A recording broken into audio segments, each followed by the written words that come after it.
Good evening. How are y'all? I'm back again. This time I have a story verse. It's kind of a poem, but it's a story behind it. It's a little longer. It's called Looking Out, Looking In. So I hope you enjoy. After several years of looking for just the right house, we finally found one. Well, maybe it's not the right one. Now I got a little closer look. But it was ours. It was paid for. And now we were moving in. A fixer-upper. What a joke. I could not believe this was the same house we looked at last week. I do not remember the back door hanging so far off its hinges, nor the small window in the building scant feet away being broken. It was a beautiful day with the sun shining and no breeze, so why was the tire swing swaying? It hung from a huge limb of the massive oak in the backyard. There were no leaves stirring, no other branches swaying, just the tire swing. I walked back to the front yard and looked at the gloomy house. Why had I given in so easily? I should have held out for a different house, one in better shape. But it was too late now. The deal gone through. We'd already given up our apartment. Jeffrey stood on the porch daydreaming about the remodeling he was going to do, or perhaps thinking the same thing I was. What have we gotten ourselves into? I took a deep breath and stepped upon the porch, and of course, fell through. How come I'm the one that got the bad board? Jeffrey had walked all over the porch, and though the boards creaked, they did not fall through. I take one step, bam! My leg goes through and I landed hard on my butt. Oh, that handsome smile. Jeffrey reached down to pull me up and held me tightly. Just go check out your leg, babe. We'd been married 3 years and still the flame was a fire. Well, at least with him leading me, let me phrase that, with him carrying me, I did not think I would fall again. Walking with a limp, I tried to unload as much as I could. Jeffrey would only let me unload small, light stuff. We decided to only unload what we needed for the night and finish the rest tomorrow.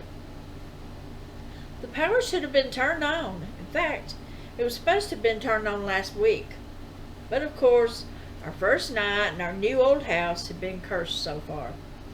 At least we had candles and flashlights and a couple of lanterns. There would be candlelight dinner tonight, but not the kind I wished, since we could not use the stove. There was a stove already here, so we did not know if it worked or not, but ours was still in the U-Haul, just in case. The house is furnished, so we decided to make the most of it. We would put our furniture and appliances in the big building, and our winter stuff in the smaller building with the broken window. We beat off the furniture as best we could, and believe it or not, there was not a lot of dust on it. Jeffrey spread a blanket on the sofa, lay down and prop that leg up for a while. I'm going to scrounge up something for us to eat. He looked as excited as the eager schoolboy on his first date. I just had to smile. Yes, I guess I should try to like his place. He seemed so at home, so peaceful. It would be worth staying here just to see that stress he'd been under melt away. Heard the floorboards creak upstairs and almost smiled. Wait a minute. He did not go upstairs. He went to the kitchen. I could hear him in there whistling. It was probably nothing. It was an old house. The boards creak all the time. So many noises coming from old deserted houses. I shivered. I could hear things in the basement. The heck with laying on the couch. I wanted to be with Jeffrey, at least until I got used to the place. I stood and only made it a few feet before the candle blew out. Great. Jeffrey had the lighter. Slow baby steps back to the couch so I would not stumble and fall over anything. Actually, I knew nothing was there to trip over, but the way my life was running, I'd find something. I did make it back to the couch all right, and I lay back down. I no longer heard Jeffrey whistling, no longer heard the noises upstairs, but I could hear a thump, thump, thump, as if something was being dragged across the floor in the basement. What if something had gotten Jeffrey? What if it killed him? What if... I jumped. The stereo came on playing full blast. We had power. I could hear Jeffrey in the basement. It sounded as if he was tripping over things, kicking things around. I grinned as I heard him yelp, "Oh man, what a huge rat. We're going to get some traps for these." I could barely hear him, but I heard enough to know what he was talking about. Finally, he made it back up the stairs. My fear had eased some when the power had come back on. Now that Jeffrey was back up here, I felt even more at ease. In fact, I was beginning to like this place. Oh, I really love that song. Thanks, babe. I'd not bothered to tell him I was not the one to put it on. It was already on. I'm glad it works. We could put ours in the shed. He walked over to the couch, pulled me into his arms. I rested my head on his shoulder, eyes closed, and we danced to Feel Like Making Love by Bad Company. He had a musty smell coming from his clothes. I guess that had come from the basement. It did not matter at the moment. It just felt so right being in his arms. I opened my eyes for a moment and saw a flash of movement in the mirror. It was so quick. Did I imagine it? I looked back and the image was gone. It was just a flash. Maybe I did imagine it. Maybe it did not happen at all, but I felt a chill run through my body. Are you cold, babe? Jeffrey held me tighter and I enjoyed every minute of it.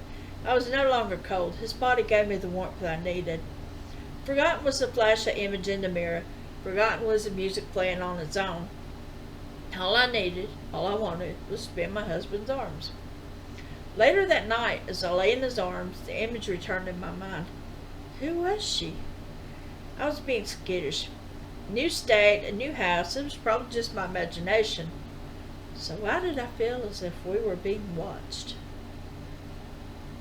I walked past the mirror. I gasped in surprise. I kept going. My image had not. It stopped. Hands pushing against the glass. Watching in horror, the image tried desperately to break through. It was not me. Yet it looked so much like me. Fingernails ran the length of the mirror and the sound was eerie. I wanted to walk away, yet I could not. Reaching out my hand, I almost touched the mirror. But something stopped me. The hands were no longer palms against glass, but held as if to grab hold and pull me in. Could it? Would it? I really did not think it could pull me in. Why chance it? Jeffrey pulled in the driveway, and I felt a sense of relief. I always felt safe when he was near. Baby, what's wrong with you? You're shaking. I looked at my hands and realized they were indeed shaking. I was more terrified than what I thought. Jeffrey, I think we need to remove the mirror. It does not look right here.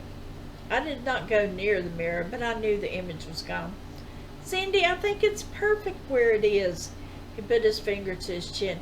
Maybe you're right. The guest bedroom has a hole in the wall. We can use that to cover it till we can repair the wall. I'll move it tomorrow. In a way, I felt a sense of relief.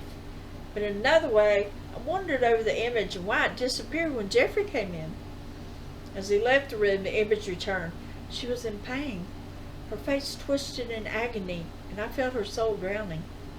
I covered my ears as her screams reached for me, touched me. Then she was gone. Jeffrey was watching me. Are you all right, Cindy?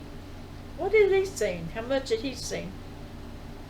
I felt like laughing insanely. Why? Very simple. I was beginning to think I was crazy, and Jeffrey wondered as well. Everything would change when the mirror was moved. Everything would be back to normal. Who was I trying to fool? He must have forgotten the mirror. It remained downstairs for another week, and each time I passed it, I could hear her cries. Each time it came more and more painful to hear her torment. I wanted to release her, free her soul, but I did not know how. Jeffrey left this morning on an overnight trip. I was afraid, but I could not stop him from going. Our future depended on the outcome of this trip. After he left, I'd thrown a blanket over the mirror, but I could hear moans and scratching noises. I could not escape them. They were loud and once sad, but now they had become angry. Upstairs I could not hear them. It was getting late, and being tired anyway, I decided to lay down and read a while. Did I sleep? I must have. He was beautiful. Soft blue eyes and hair the color of raven wings. His smile floated before my face, but then it changed. His mouth no longer smiled, it was marred with a frown of concern. You cannot release her. She must remain where she is. I beg of you, stay away from the mirror." He disappeared in a whirlwind and was replaced by a young girl. How old was she? 17, maybe? 18? Such a sweet, innocent smile. How could she be evil? I watched her run across the meadow. She was running from something. No, she was running towards something. I watched in horror as she ran down the little rabbit and slaughtered it. There was no reason for it, no reason at all. I could hear her laughter as I watched the blood pour. She had aged some. What a beautiful lady she had become. But her smile did not reach her eyes. It was an evil smile with devil's eyes and a wicked heart. She thrived on pain, loved the smell of blood, and enjoyed power. I heard the whisper upon the wind, "Release me, free my soul. I will not hurt you if you let me go." And then the scream that tortured my soul. I never heard a sound like that before. Jumping up, I looked around. A dream. It was only a dream. Well, more like a nightmare. I was visibly shaken. The scary thing was I was no longer upstairs in bed, but downstairs on the couch, looking at the girl in the mirror. I'd been unable to go back to sleep for fear of where my dreams led me. I found myself pacing the floor till I saw the skylight and the sun was rising. It really did not make a difference. The mirror terrified me in the light as well as in the darkness. Many times I wondered why Jeffrey had not moved it as he said he would. He claimed to have forgotten, but that was not possible. He had a photographic memory. No, he wanted the mirror there for some reason. Well, I guess I would just have to move it myself. But how? Each time I neared it, she reached for me. Was it possible that she really could pull me into it? I really did not want to take that chance. So how was I to move it without making contact with her? And where could I move it? Though it was not heavy, it would be awkward to carry. It was taller than I was, and wider also. I could cover the mirror with a blanket, and then perhaps slide the frame. But still the problem of where to put it. The shed, of course. All the other furniture was in there. Maybe there was room. Pulling the blanket off the couch, I quickly threw it over the mirror. It vibrated, then started shaking. The screaming was enough to send chills down my spine, but I would not stop. I found a rope and tied it tightly around the mirror. Silence. She had finally stopped her tantrum. I headed for the door and heard her crying, heartbreaking tears, yet I knew not to give in. As I neared the shed, I looked at the new day's dawning. It was going to be a beautiful day, so I thought at the time. Oh yes, there was plenty of room in the shed. Our furniture was not there. What had happened to it? Had he sold it? That must be the reason he insisted we use the furniture already here. It sure felt comfortable with it. It really was not bad. But I had some of my furniture for a very long time. My chest of drawers had belonged to my great-grandmother. There are many trunks in here, stacked nearly one on top of the other, and shelves with very old quilts. I tried to pull one down, but it was stuck. I could not get it to budge at all. Tugging and pulling on the stack of trunks, I realized the edge of the quilt was trapped. Not under a trunk, but something else. I finally managed to move the trunks and found the object I searched for. Gasping in surprise, I uncovered a mirror, so like the one in the house. I stood there debating on whether I should move the quilt fully.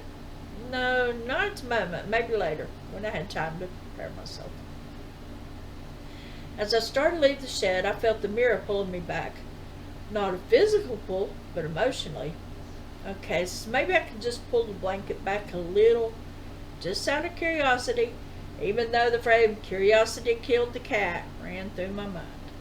I could not help myself.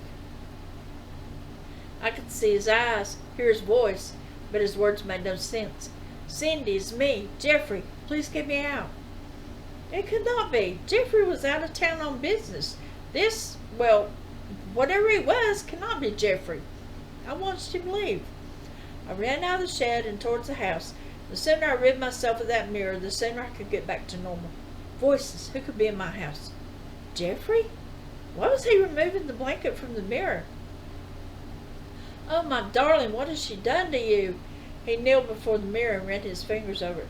Giles, you promised you would get her to release me. Please, I cannot be a prisoner anymore. I backed away slowly before he realized I was there. I had to help Jeffrey escape. But how? Running back to the shed, I heard Jeffrey. No, not Jeffrey. Giles, calling to me. I had been discovered. I ran into the shed and planned on hiding. But where? No matter where I hid, he would find me. I managed to slide in behind the mirror and pulled the quilt the rest of the way off. Thought I was safe behind the mirror. After all, if Giles got too close to Jeffrey, he could pull him in, couldn't he? That was the way it worked, right? I really did not know, but it was the only thing I knew to do. Cindy, Cindy, where are you? Such a creepy voice. It was no longer Jeffrey's voice. I peeked around the corner of the mirror. The eyes and face no longer belonged to Jeffrey either. He was getting closer. I eased around the side of the mirror, barreled into him, knocking him into Jeffrey's grasp. Glass broke, and horrifying screams, curses of rage. Oh, I could not watch. I covered my eyes with my hands, but how was I to cover my ears? I could not listen anymore. My mind was made. I went back into the house and recovered the mirror, careful not to land in her grasp. From behind, I pushed and pulled the mirror out the door, easing it off the porch so as not to break it. I stopped to regain my breath before continuing on with the mirror. As I stopped at the shed door, both men tried for release. I was not sure anymore. I did not know which to trust, or who to trust. I did the only thing I could think of to do. I pushed both mirrors together, and as the glass broke, I heard her screams mingle with theirs. As I was in the shed, before finding the mirror, I saw a picture. It was a picture of the girl, the man, and Jeffrey. He had been a part of this. He had brought me here. He wished me ill. Leaving the shed, I struck a match to the picture and dropped it into a pile of papers. I never looked back as the flames took over. The shed and the screams were no longer evil but of pain. I took nothing with me. It did not matter because I did not exist. I escaped the mirror long before I met Jeffrey and the girl that replaced me. She deserved her fate. She had killed many a long, long time ago. My name is Cindy, and I really do not know how old I am, but I am free. Cynthia Clark. I hope you enjoyed that. I know it's kind of a little weird one, but I enjoyed writing it. I hope you enjoyed hearing it. Have a great evening. Peace. I love y'all. Bye-bye.